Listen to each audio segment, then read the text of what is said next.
Today, we're talking about Francis Bacon. Think of him as an architect, but instead of stone and wood, he built his masterpieces with words. And in doing so, he literally designed the modern English essay. It's a pretty big question, right?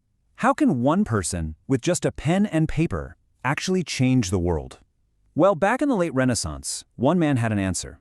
He didn't just write things down. He forged a whole new way to think and argue on the page. You could almost say he invented a new kind of superpower in prose, and his name was Francis Bacon. So let's look at the blueprint he left behind. First, we'll see why he's called the father of the essay. Then we'll dig into his stylistic arsenal, his writing superpowers. After that, we'll explore his unique, impersonal voice, see how he packed maximum meaning into minimum words, and finally, why his blueprint for writing is still so important today. Okay, first things first, his origin story. Francis Bacon, who lived from 1561 to 1626, is known far and wide as the father of English essays.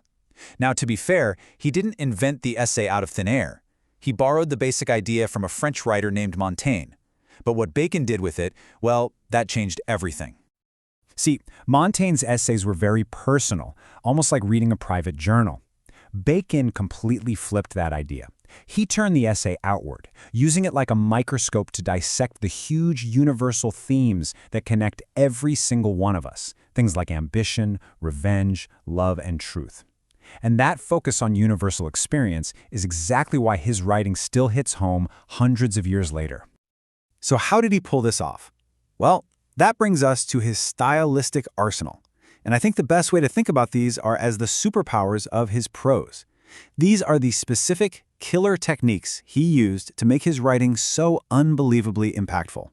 His number one power was the aphorism. An aphorism is basically a short, sharp, memorable sentence that drops a universal truth on you. Think of it like a perfectly crafted tweet, but from the 16th century. And Bacon was an absolute master of these little nuggets of wisdom. Just listen to this. Revenge is a kind of wild justice. Wow. In just 6 words, he captures the whole messy, untamed, primal feeling of wanting revenge. That's not just a sentence, it's an entire argument, all packed into one line. It's powerful, it's quotable, and you'll never forget it.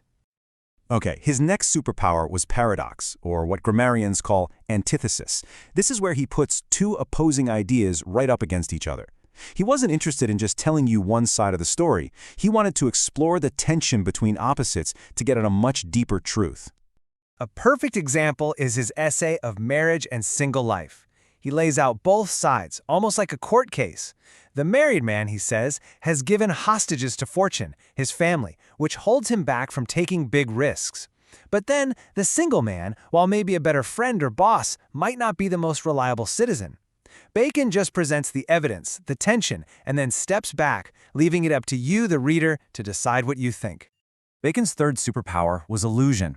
He wanted to give his arguments a sense of authority, but without always saying, well, I think. So he would constantly pull in references to well-known stories from history, from Greek and Roman mythology, and from the Bible. It was a way of grounding his ideas in the shared cultural knowledge of his readers. And man, his frame of reference was huge. He'd casually drop in names like Ulysses, King Solomon, or Julius Caesar. By doing this, he could make a complex point with incredible speed.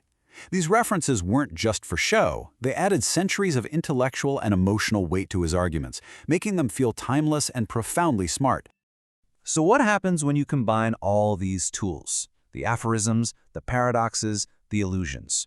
You get his signature style, this cool, detached, almost scientific and impersonal voice. And this really is the key question, isn't it? If he's always stating universal truths and quoting ancient history, where is Francis Bacon himself in all of this? Honestly, his method is like a brilliant vanishing act. He presents arguments as if they are simply facts of the universe, not his personal feelings. He uses history as his evidence. And in doing so, he forces us, the readers, to become active participants, to weigh the evidence for ourselves. This isn't just a clever writing trick, by the way. This was his philosophy. Bacon was a champion of the new scientific method, which valued objective evidence over personal belief. His writing style is his philosophy in action. And all of this leads to maybe Bacon's most famous quality of all, his unbelievable conciseness. The man was a master of saying a lot with a little. I absolutely love this description. Critics have said his sentences are pregnant. They're so dense, so packed with meaning, that you could take just one of his lines and easily expand it into an entire paragraph of explanation. There is zero fat, zero wasted space in his writing. And that right there was his ultimate skill. This incredible ability to say the absolute maximum in the absolute minimum number of words. It's what made his wisdom so potent, so sharp, and so unforgettable. So let's bring it all home. Why are we still talking about a writer from the 16th century? Because his influence is quite literally everywhere. He didn't just write a few good essays, he created the blueprint for modern writing. At its core, Bacon gave us a model for how to communicate in a way that is logical, persuasive, and incredibly efficient. His essays are still studied today, not just for the wisdom they contain, the content, but for the sheer genius of their construction, the craft. He showed all of us how to build a powerful argument, piece by piece, with clarity and with force. And that kind of leaves us with one last thing to think about. In our world today, where we are just drowning in endless information, social media feeds, and notifications, isn't Bacon's art of powerful brevity, of saying the most with the least, needed more than ever?